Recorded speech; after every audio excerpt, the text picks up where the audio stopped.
বিসমিল্লাহির রহমানির রহিম। একটি হাদিস শুনি, ইনশাআল্লাহ অনেক লাভ হবে। আল্লাহ তাআলা এই ঘোষণা করিয়াছেন যে নিশ্চয়ই আল্লাহ তাআলা শিরকের গুনাহ মাফ করিবেন না। ইহা ছাড়া অন্য গুনার ব্যাপারে যাহাকে ইচ্ছা মাফ করিয়া দিবেন। সূরা নিসা আয়াত 48। অতএব এবং অনুরূপ অন্য আয়াত বিভিন্ন হাদিসে ভিত্তিতে যদিও এইরূপ অপরাধীকে আল্লাহ তাআলা মাফ করিয়া দেন, তবে ইহা ওই সৌভাগ্যের বিষয়। বিভিন্ন হাদিসে বর্ণিত হইয়াছে যে কিয়ামতের দিন তিনটি আদালত বসিবে, একটি কুফরের ও আরেকটি ইসলামের আদালত। এই আদালতের ক্ষমার কোনো প্রশ্ন নাই। দ্বিতীয় হুকুমতের ইবাদত অর্থ বান্দার হকের আদালত।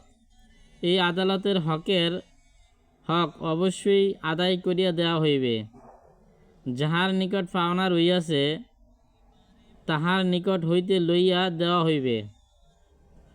অথবা দেনাদারে যদি আল্লাহ মাফ করিতে চান তবে তিনি নিজেই পাওনার হক আদায় করিয়া দিবেন। তৃতীয় হুকুমুল্লাহ অর্থ আল্লাহর হক এর আদালত। এই আদালতে আল্লাহ পাক নিজের বকশিসের ও ক্ষমার দরজা খুলিয়া দিবেন। এইসব রেওয়াতে বর্ণনা করেন যে তো আলহামদুলিল্লাহ কিয়ামতের দিন আল্লাহ তাআলা শিরকের গুনাহ মাফ করবে না। আর কাল হাশরের ময়দানে তিনটা আদালত বইবে। একটা হইছে কুফরের আদালত, এটার মধ্যে কোনো মাফ নাই।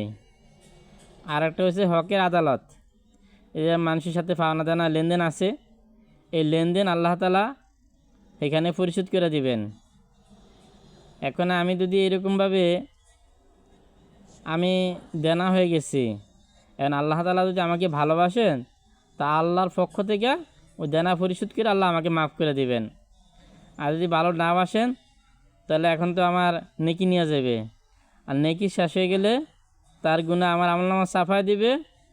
এরকমভাবে তাকে আমার শাস্তি যদি হয় 20 বছর, ওইখানে আরও 10 বছর বাড়া দিব, আর যার থেকে আমি টাকা পাইতেছি হ্যাঁ শাস্তি আরও কমায় দিবে এইভাবে। আর আল্লাহর হকের আদালত, আল্লাহ তাআলা চাইলে নিজ করে মাফ করে দিবেন, আর নাহলে আল্লাহ তাআলা আযাব দিবেন।